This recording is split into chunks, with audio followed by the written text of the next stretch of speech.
Hai guys, apa kabar? Senang sekali saya bisa kembali membawakan salah satu cerita kriminal paling mengerikan di Amerika Serikat. So, terima kasih sudah klik video ini dan silahkan tekan tombol subscribe untuk tahu setiap video baru dari saya. So, tanpa berlama-lama, yuk kita dengerin ceritanya.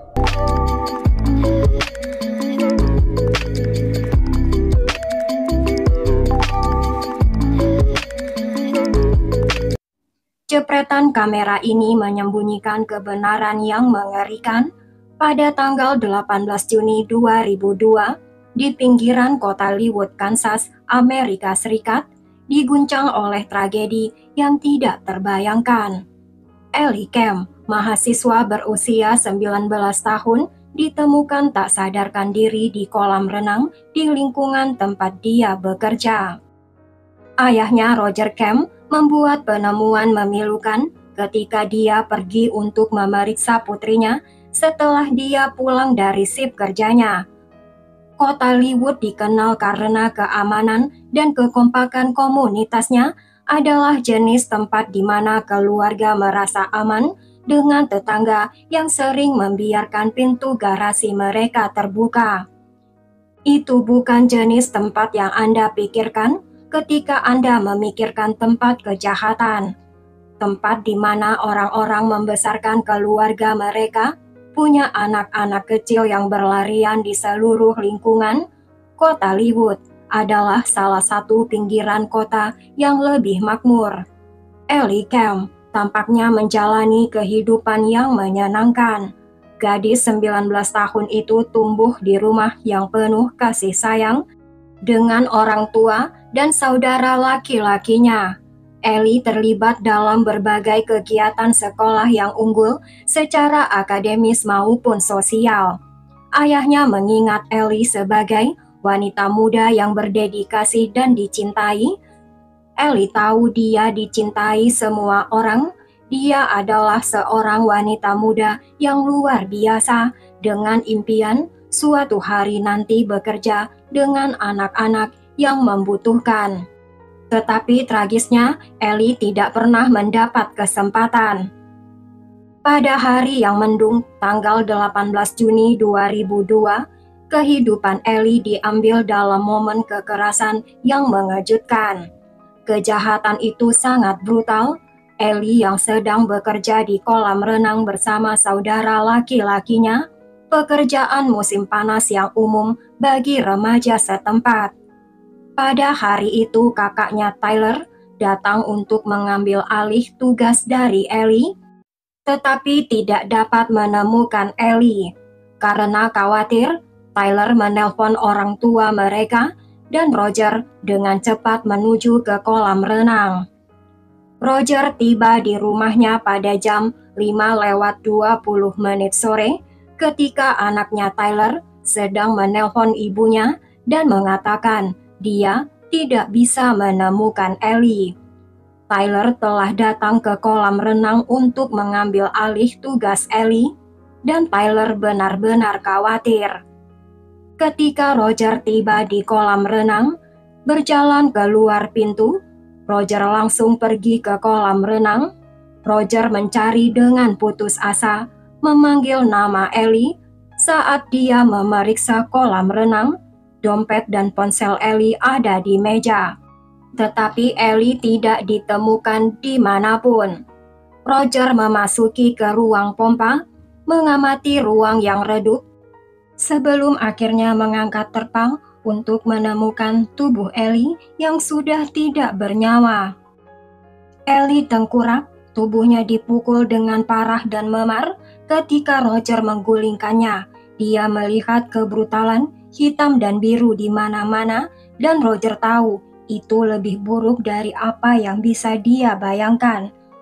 Roger mendesak Ellie untuk tetap bersamanya, putus asa untuk mencari tanda-tanda kehidupan, tetapi tidak ada tanggapan. Petugas 911 terus berbicara dengan Roger di telepon dan bertanya apa yang terjadi pada Ellie. Roger terus ingin berbicara dengan Ellie dan melihat apakah ada kesadaran pada Ellie. Roger berharap putrinya kembali. Para medis tiba beberapa menit kemudian dan petugas menemukan Ellie tidak sadarkan diri dengan trauma benda tumpul di kepalanya dan genangan cairan merah di sekitarnya. Bajunya ditarik ke atas, celana pendek dan celana dalamnya hilang, dan ada bekas jeratan di lehernya, jari-jari patah, dan kuku jari patah, tanda-tanda dari serangan brutal. Ellie dilarikan ke rumah sakit, di mana dia bergabung dengan keluarganya dan pacarnya Phil.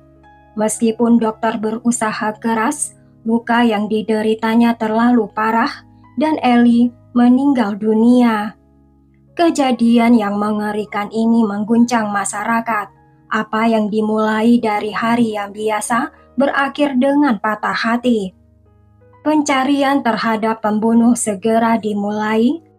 Saat penyelidik datang menyisir tempat kejadian perkara untuk mencari bukti, ruang pompa tempat Ali ditemukan dalam keadaan kacau.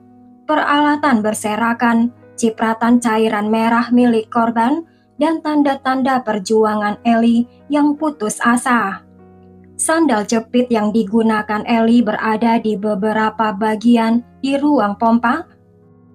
Penyelidik menemukan petunjuk potensial. Kotak pertolongan pertama terbuka, baik tabung antibiotik dan tutupnya ditemukan di dekatnya, menghasilkan sampel DNA. Sampel DNA tambahan dikumpulkan dari pakaian Ellie, yang menawarkan harapan untuk terobosan baru. Saat sampel DNA dikirim ke laboratorium negara bagian Kansas untuk pengujian, berita kematian Ellie menyebar di komunitas. Kota Leawood yang dulunya tenang, kini terkejut. Di kolam renang Foxborough, tempat Ali bekerja, teman dan keluarga berkumpul untuk menghormati kenangan Ellie. Sejak bulan Juni, ketika Ellie Camp dihabisi, ceritanya menyatukan seluruh masyarakat dalam kesedihan. Ellie menonjol di SMA-nya Blue Valley North, dan orang-orang terus berdatangan untuk berduka. Sekelompok detektif elit dengan cepat mengambil alih kasus. Saksi di dekat tempat kejadian melaporkan melihat mobil truk pick-up Ford tahun 1980 berwarna coklat berputar-putar di tempat parkir 2 atau 3 kali pada hari pembunuhan. Sehari sebelumnya, seorang pria terlihat mengintai dari balik semak-semak kolam renang dengan kamera yang seakan-akan sedang mengawasi gadis-gadis yang sedang berjemur. Ayah Ellie, Roger Camp, menjadi pendukung yang gigih dalam menemukan si pembunuh. Saat penyelidikan berlanjut, polisi merilis sketsa pria yang terlihat di dekat kolam renang bersama rincian mobil truk yang mencurigakan. Pria kulit putih berkulit kecoklatan berusia 30-an atau 40-an, komunitas mulai beraksi, membagikan ribuan salinan sketsa itu. Di antara sukarelawan adalah pacar Ellie, Phil, yang sudah berpacaran dengan Ellie selama 5 tahun. Phil mengungkapkan bahwa Ellie merasa tidak nyaman di kolam renang ketika Ellie sendirian, terutama di sekitar pekerja perawatan rumput. Polisi mengawasi Phil sebagai tersangka potensial. Phil memberikan sampel DNA-nya dan menjelaskan pergerakannya pada hari kejadian. Phil mengatakan dia mengunjungi kolam renang lain dan menghabiskan sore bermain video game dengan seorang teman. Pacar Ellie yang terguncang dan menyerahkan sampel DNA-nya dengan cepat dibebaskan melalui pengujian DNA, dan Phil dipastikan bekerja di kolam renang lain selama kejahatan tersebut. Perbandingan DNA juga mengesampingkan kemungkinan ayah dan kakak laki-laki Ellie, sehingga menghilangkan mereka dari tersangka. Tes forensik mengungkapkan profil DNA laki-laki parsial tercampur dengan DNA Ellie, tetapi itu tidak cukup untuk masuk ke dalam database CODIS. Penyelidikan menetapkan pembunuhan terjadi antara jam 2 siang ketika Phil terakhir melihat Ellie, dan jam 5 sore ketika ayah Ellie menemukannya. Ketika penyelidikan berlangsung, sebuah kisah mengerikan dari teman Ellie yang mengunjungi kolam renang hari itu menambahkan bagian penting pada teka-teki itu. Teman Ellie mengatakan, tidak ada seorang pun yang benar-benar berada di kolam renang hari itu, dan Ellie sendirian. Kemudian Ellie menelpon sahabat baiknya untuk datang menemani Ellie. Pada pukul 3:15 siang, temannya muncul di kolam renang dan dia telah masuk ke tempat parkir. Tidak ingin keluar dari mobilnya karena dia seorang gadis remaja. Jadi dia hanya membunyikan klakson untuk membuat Ellie keluar dari dalam, tetapi Ellie tidak pernah keluar. Sebaliknya, teman Ellie memperhatikan seorang pria mengintip di sekitar ruang pompa sambil membawa ember. Pria itu mengangguk dan melambaikan tangan sebelum menghilang. Teman Ellie mengasumsikan pria itu adalah ayah Ellie, dan dia tidak ingin membuat Ellie mendapat masalah karena membunyikan klakson. Teman Ellie itu pergi. Penyelidik segera mencari pria itu, mencurigai dia adalah mungkin pelaku. Karena tidak seorang pun mengenalinya sebagai karyawan atau pengunjung tetap. Penyelidik percaya teman Ali telah melihat si pembunuh. Lebih dari 20 detektif sedang menangani kasus ini. Mereka tidak yakin apakah pria di semak-semak dan yang terlihat di kolam renang pada hari kejadian adalah orang yang sama. Polisi kini memiliki 2 tersangka, sketsa komposit dari orang ini dan seorang pria lain yang terlihat mengintip di semak-semak pada hari kejahatan dirilis, yang memicu gelombang petunjuk dari publik. Saluran telepon hotline untuk masyarakat memiliki hadiah $1.000 untuk informasi yang mengarah pada penangkapan pelaku. Tetapi ayah Ellie, Roger, mengatakan, kita membutuhkan lebih banyak karena kita perlu mendapatkan petunjuk ini. Jadi Roger terus mengumpulkan lebih banyak uang dan akhirnya Roger mengumpulkan $50.000. Dengan lebih dari 500 petunjuk, detektif bekerja tanpa lelah untuk mengidentifikasi dan menanyai tersangka potensial. Roger Kemp tampil di depan publik di TV, melakukan semua yang dia bisa untuk meningkatkan kesadaran terhadap kasus putrinya dan bisa membantu tugas polisi. Hingga satu petunjuk muncul mengarahkan mereka kepada James Strater yang mirip dengan sketsa dan memiliki catatan kriminal. Namun alibinya diperiksa, dia telah bekerja di bengkel pada hari kejahatan, dan bosnya mengkonfirmasikan kehadirannya di sepanjang hari. Benar-benar tidak ada waktu di mana James Strater bisa absen cukup lama untuk sampai ke kota Leawood dan melakukan kejahatan dan kembali ke tempat kerjanya tanpa bosnya menyadarinya. Detektif mengeliminasi Strater berdasarkan fakta dia bekerja pada hari itu. Strater dihilangkan sebagai tersangka, tetapi Strater akan muncul lagi nanti dalam keadaan yang lebih gelap. Kasus ini mendapat perhatian nasional, dengan sketsa disiarkan di platform seperti America's Most Wanted. Para penyelidik berharap seseorang di suatu tempat mungkin mengenali pria yang bertanggung jawab. Namun waktu berjalan tanpa petunjuk yang kuat. Petunjuk yang dibutuhkan datang pada bulan Februari 2003, ketika James Strater menjadi tersangka lagi. Kali ini terkait serangkaian kejahatan kekerasan di beberapa negara bagian. Detektif menyadari mereka tidak pernah mengambil DNA Strater selama penyelidikan awal. Saat penyelidikan pembunuhan Ellie berlangsung, perburuan James Strater semakin intensif setelah namanya muncul. Strater dicari untuk beberapa pemerkosaan dan penculikan di kota Missouri dan Kansas, termasuk korban yang berusia 14 tahun. Kemiripan Strater dengan sketsa bersama dengan sejarah kriminal membuat penyelidik percaya mereka telah menemukan pelakunya. James Strater ditangkap di kota Richfield tadi malam. Dia ditangkap setelah dia diduga tidak membayar bensin di pom bensin.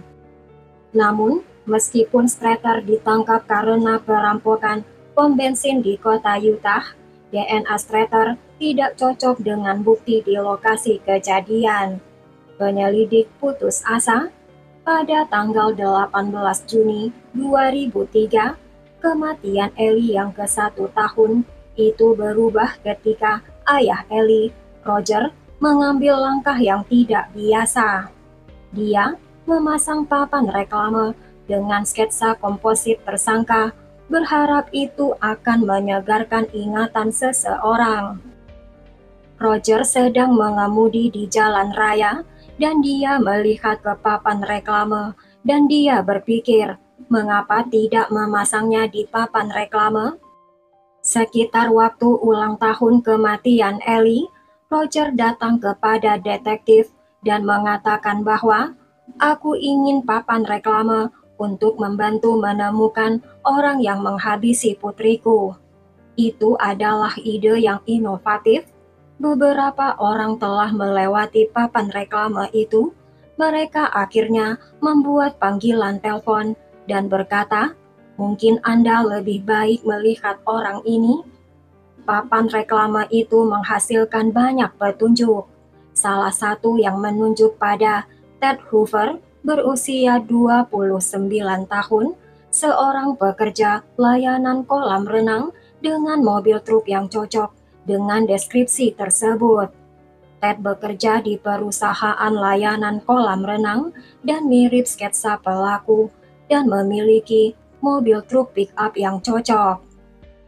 Detektif menemukan surat izin mengemudinya, tetapi Ted tidak memiliki latar belakang kriminal. Detektif mengunjungi Ted Hoover. Ketika diinterogasi, Ted menyangkal keterlibatannya, tetapi dia tidak dapat mengingat keberadaannya pada hari kejahatan terjadi. Ketika Ted diminta sampel DNA, Ted menolak dengan menyatakan dia ingin berkonsultasi dengan pengacaranya lebih dahulu. Penolakan itu menimbulkan kecurigaan detektif. Beberapa hari kemudian, pengacara Ted memberitahu detektif bahwa Ted Hoover telah hilang. Mungkin dia menuju ke kota Florida atau Las Vegas. Ted menghilang begitu saja. Pada musim gugur bulan November 2004, beberapa minggu setelah Ted hilang, detektif menerima telepon yang memberikan petunjuk bahwa Ted dan pacarnya pindah ke kota Connecticut. Polisi berhasil menemukannya dengan nama Benjamin Appleby. Appleby ditangkap di sebuah rumah kecil di pedesaan Richfield County oleh Kepolisian Negara Bagian Connecticut. Berdasarkan surat perintah penangkapannya, Appleby atau Ted Hoover dicari di sini karena resiko cedera pada anak di bawah umur, perilaku tidak tertib, dan ketidaksenonohan di depan umum. Appleby atau Ted dibawa untuk diinterogasi ke barak polisi negara bagian. Awalnya Appleby menolak menyerahkan sampel DNA-nya, tetapi setelah diberitahu bahwa DNA-nya akan dikumpulkan dengan satu atau lain cara dan dia menurutinya. DNA itu akan segera mengungkapkan apakah Appleby adalah orang yang bertanggung jawab atas kematian tragis Ellie. Sebelum Kepolisian Negara Bagian Connecticut berbicara pada Appleby, detektif kota Leawood menjalankan rencana mereka. Mereka ingin menginterview Appleby atau Ted Hoover. Mungkin dia bisa mengatakan sesuatu. Polisi mengatur ruang interogasi dengan foto-foto dari kolam renang, berita kematian Ellie, dan berkas kasus dengan nama Ted Hoover di atasnya untuk membuat Hoover merasakan tekanan. Detektif memasang foto-foto Ellie dengan tanda panah ke bawah yang mengarah kepada foto Ted Hoover atau Appleby, mengenai mengapa Hoover menjadi fokus detektif. Dalam interogasi yang menegangkan yang terjadi, Ted Hoover atau Appleby mulai menangis. Detektif bertanya kepada Ted Hoover atau Appleby apa yang terjadi pada hari itu di kolam renang pada tanggal 18 Juni 2002. Hoover mengatakan bahwa dia pergi ke sana ke kolam renang dengan niat dia masuk ke kolam renang untuk melakukan pekerjaannya. Ted mengaku dia mengobrol ringan dengan Ellie, tetapi dengan cepat meningkat. Ted Hoover mengatakan bahwa Ted melihat Ellie dari jauh dan berpikir Ellie imut dan dia ingin berkencan dengan Ellie. Ted Hoover kemudian mengungkapkan rincian mengerikan tentang apa yang terjadi selanjutnya. Ted menjelaskan bagaimana dia dengan brutal menyerang Ellie, melecehkannya, dan akhirnya menekan bagian atas tubuh Ellie sehingga Ellie sulit bernafas. Selama interogasi 10 menit, detektif langsung mengkonfrontasi Hoover. "Kamu menghabisi Ellie, ya kan?" Dan Hoover mengatakan, "Ya, saya menghabisi Ellie." Setelah Ellie pingsan, dia menutupi tubuh Ellie dengan terpal biru yang ditemukan di dekatnya dan membiarkan Ellie untuk meninggal. Detektif mendapatkan pengakuan Ted Hoover atau Appleby, dan Roger Kemp mendengarkan semua rinciannya dan dia tahu Hoover adalah pelakunya. Pada bulan November 2005, Ted Hoover diadili untuk perkosaan dan pembunuhan tingkat pertama Ellie Kemp, dan pada tanggal 5 Desember 2005, setelah 2 jam musyawarah, putusannya sudah ada. Juri memutuskan Ted Hoover bersalah atas pembunuhan berencana.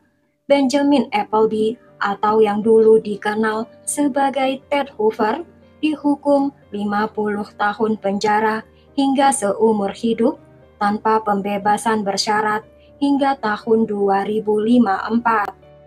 Walaupun Roger tidak bisa menghidupkan kembali putrinya, Roger bisa mengistirahatkan putri tercintanya, Ellie. Tanpa Roger, mungkin detektif tidak akan pernah bisa memecahkan kasus ini. Roger sangat berbakti kepada almarhum putrinya. Roger tidak pernah menyerah. Sekian dulu kasus ini ya guys. Ambil pelajaran dari setiap kasus. Ellie sudah punya firasat buruk di tempat kerjanya. Ellie merasa takut dan minta kepada pacar dan temannya untuk datang menemaninya. Firasat biasanya tidak pernah salah. Berikan pendapat kalian di kolom komentar guys. Stop kekerasan dan sayangi orang-orang di sekitar kita. Berikan subscribe, like, dan tekan juga loncengnya untuk cerita berikutnya. Thank you for watching guys.